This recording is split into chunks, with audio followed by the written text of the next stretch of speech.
여러분들 투자라는 것은 제가 봤을 때는 이제 심리 게임 같습니다. 그러니까 수요와 공급 이런 법칙에 의해서 심리적인 게임이 분명히 존재를 하는데 고수와 하수의 차이는 고수는 이 심리적인 게임을 열심히 그러니까 열심히라기보다는 이 심리적인 게임을 잘 활용한다.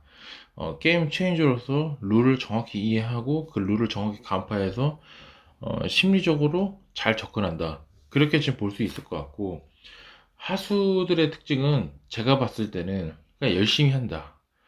열심히 한다. 열심히 하기만 하는 그 함정에 빠진 거예요. 그렇기 때문에 열심히만 하기 때문에 그 함정에 빠진 거죠. 즉, 열심히만 하게끔 설계가 돼 있는 거예요. 계속. 꾸준하게 열심히 하게 되는 그 함정에 빠져서 계속 열심히 할 수밖에 없는 구조에 빠지게 됩니다. 즉, 돈이라는 건, 투자라는 것은 내 육체적인 것으로 하는 게 아니라, 돈이 일하게 하는 게 해야 되는데, 결론적으로 내가 일하게 할 수밖에 없는 거죠. 그러니까 계속 나 혼자 다 하려고, 내가 스스로 다 하려고, 육체적으로 다 하려고 했으나 잘 안 된다는 얘기죠.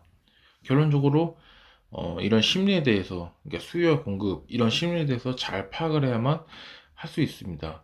이런 것들을 왜 공부하고, 왜 그렇게 해야 되는지 그렇게 강조하고 있는 이유가 있습니다.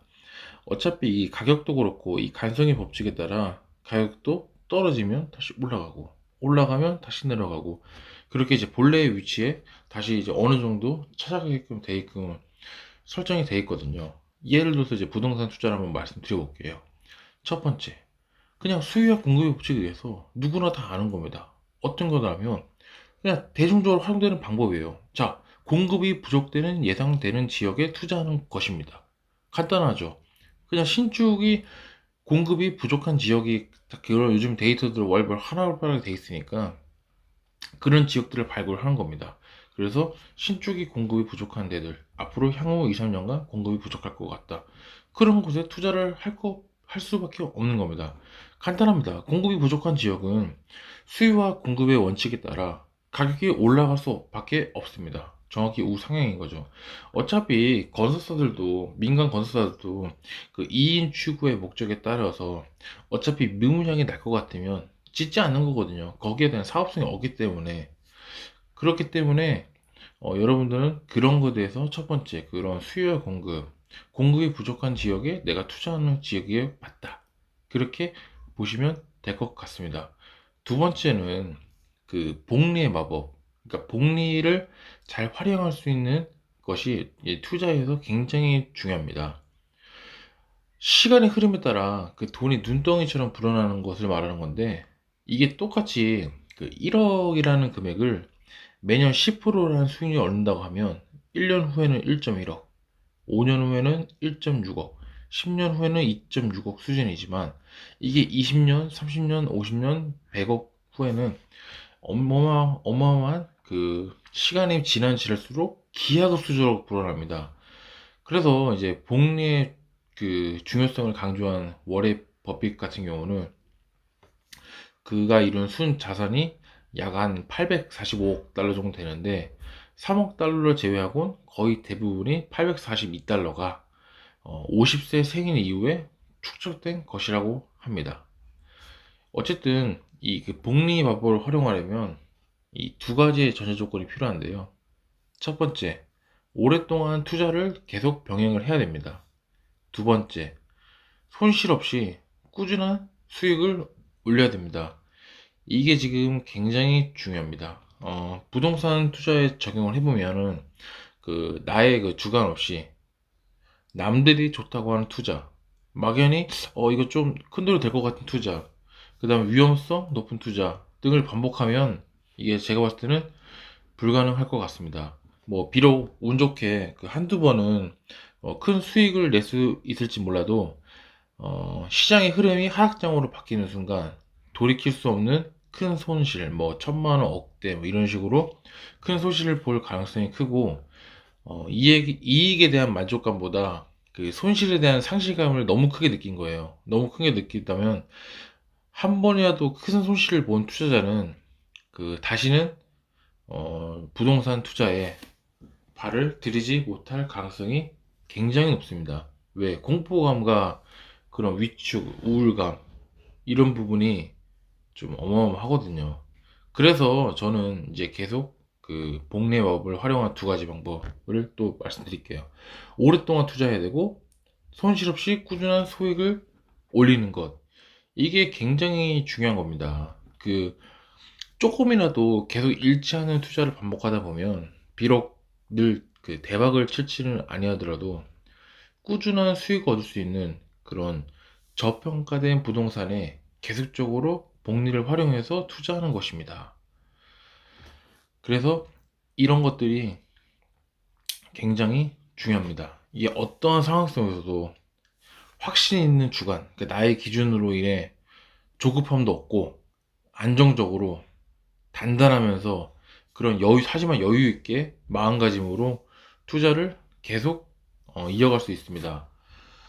투자라는 것은 제가 봤을 때는 그런 것 같아요. 일단은 계속 제가 누누이 얘기했지만 1주택 같은 경우는 인플레이션 해지 방어용으로 어느 정도 이제 그냥 내가 사는 그냥 실거주용 그 이상 그 이하 그냥 그 정도만 되는 것 같고, 진정한 투자는부터는 제가 봤을 때는 다주택자로 지금 분류되는 3주택 이상부터 되는 것 같습니다. 이게 진짜 그 복리의 마법을 여기서 지른다면 한 채 해서 세 채, 세 채 해서 다섯 채, 다섯 채 해서 일곱 채, 일곱 채 해서 열 채, 열 채가 된다고 하면 이게 복리의 마법으로 부동산 가격이 계속적으로 내가 괜찮은 위치에 어느 정도 저평가된 매물을 샀다고 치면 이게 기본적으로 우상향에 간다고 갔을 때 이거는 진짜 집이 그렇게 열 채 있는 사람하고 한두 채 있는 사람하고는 게임 자체가 비교가 안 될 것 같습니다. 혹은 뭐 이렇게 얘기하시는 분도 있겠죠. 그 세금 어떡할 거냐, 양도세 어떡할 거냐, 이렇게 세금 다 내가지고 뭐 남는 게 있겠냐, 그렇게 얘기하시는 분들 많으실 거예요. 근데 그건 어디까지나 여러분들 생각이시잖아요. 여러분도 그렇게 해오셨어요?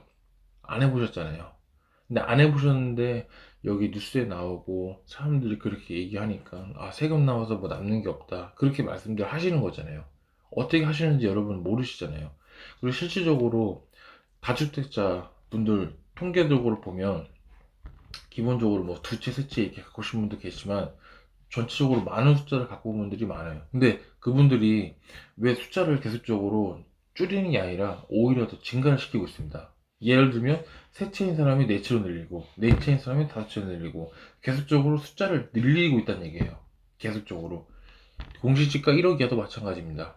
공시지가 1억이야. 지금 그게 막지 않으니까 막을 때까지는 그 카드를 계속적으로 다섯 채짜리나 쓸 수밖에 없는 거죠. 계속적으로 매물을 사는 것 때문입니다.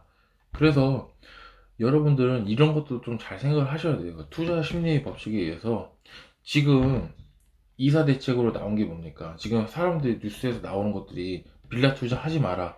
빌라 투자 하면은 벼락거지 된다. 이거에 대해서 공시지가로 뭐 어떻게 될지도 모르고 얼마로 환수해 얼마로 내가 줄지도 모르기 때문에 빌라 투자 2월 4일 이후에 내가 잘못 투자했을 때 어떻게 될지 모르는 상황이기 때문에 수요를 지금 억제했지 않습니까? 그 부분에 대해서.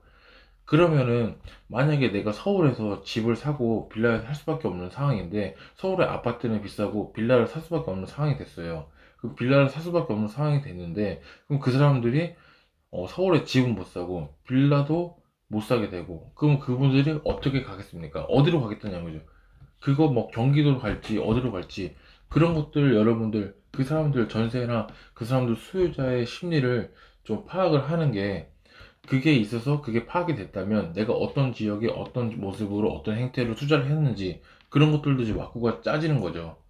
그러니까 그런 전반적인 것들을 좀 얘기하는 거예요. 그래서 그런 퍼즐들이 여러분 머릿속에 어느 정도 정리가 되고 맞춰진다면 어, 저평가된 부동산 그리고 사람들의 관심과 수요가 어디에 몰리는지 그런 것들을 좀 찾아가지고 그런 투자를 하는 연습을 여러분 한다 된다면 여러분들 그 부동산 아파트 혹은 매물의 개수는 점점 늘어나는 겁니다.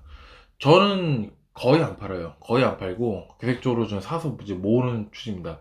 그 여러분들 예전에 부루마블 하면 똑같습니다. 지금 원리가 부루마블도 마찬가지로 뭐 했다가 팔고 뭐 이렇게 할 수도 있지만 계속적으로 모으고 하다 보면 다른 사람들이 알아서 걸려서 돈도 주고 뭐 호텔에 걸리든 뭐에 걸리든 돈을 계속 지불하지 않습니까? 그렇게 되다 보면 자연스럽게 내가 처음부터 끝까지 한 바퀴 돌았을 때 월급 받는 것보다 사람들이 걸려서 따라 돈 더 주는 게 더 이득이 크잖아요. 마찬가지입니다. 이게 처음에는 그렇게 내가 가진 땅이 그렇게 별로 없어서 내가 반이 지금 그때 당시에는 월급의 수익을 많이 의존을 했겠지만 나중 돼서는 월급과는 비교가 안 될 정도로 사람들이 얻어 걸려서 내는 수익들이 더 크다, 이 말을 하고 싶은 거예요. 그래서 스노볼 효과를 여러분들 누리기 위해서는 계속적으로 저평가된 부동산을, 아 여기는 진짜 시간이 지나면 오를 수밖에 없다, 그런 확신이 있다면 이거는 반드시 투자를 병행하시는 걸 정말 강력히 추천합니다. 여러분들 똑같이 돈이 있다면 여러분들은 거기에다 돈을 쓰셔야 되는 거예요. 의미 있는 돈에 돈을 쓰시란 말이에요. 소비성 지출, 감가 생각되는 지출, 그런 거 뭐 자동차라든지 이런 것들 똑같은 돈이면 그런 것들보다 똑같은 몇 천만 원이면 소액으로라도 그런 투자성 매물에 투자를 하셔서 내가 정말 깨달음 얻고 그렇게 투자를 해서 내가 느끼는 바가 있다면 그게 바로 이제 가장 큰 자산이 되지 않을까, 그렇게 저는 생각을 합니다. 여러분들 이제 그 투자 활동 진짜 반드시 그 수요 공급, 그 다음에 심리, 이런 것들을 잘 생각해 줘서 여러분들 사람들의 관심이 어디에 쏠리는지, 사람들의 수요가 어디에 쏠리는지 그런 것들을 잘 파악을 해 주셔서 여러분들 투자에 조금 도움이 되셨으면 좋겠습니다. 오늘도 영상 들어주셔서 감사하고요. 이상 마치겠습니다. 엘리트 앰비션이었습니다. 감사합니다.